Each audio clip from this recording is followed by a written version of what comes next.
Are you too hungry for breakfast? Yeah! You can do much better than that. Like what? Let's make Pop-Tarts. Yay!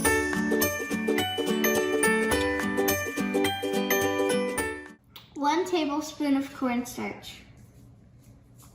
And that's 1 tablespoon of cornstarch into a 1/2 cup of strawberry jam. Store-made is just fine.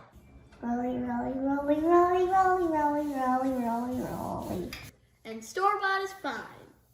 Make sure it's here to here. He messed up, so do it like he. Everybody's a critic. We sure are. It's okay if you use your pizza cutter. If you have something else you can use, that's fine, but you can use this for safety, especially if you're working with your kids. And were you doing a pizza dance? Pizza, pizza, pizza. So we're putting jam right in the center, not too far out from the edges, and then we're gonna plop some cream cheese in the center of that too. Don't get any shells, or else it tastes gross.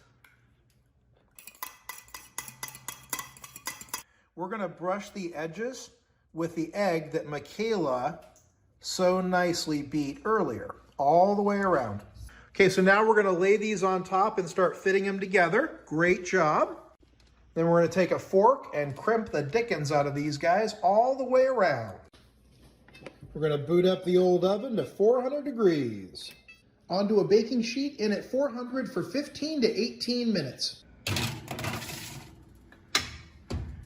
So out of the oven they come, and go ahead and let them cool for 10 minutes. Stir together 1 cup of powdered sugar and 1 tablespoon of milk.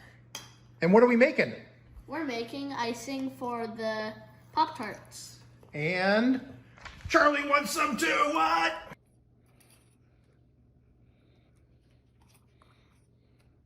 Extra sprinkles on mine. More. Finally, a good breakfast.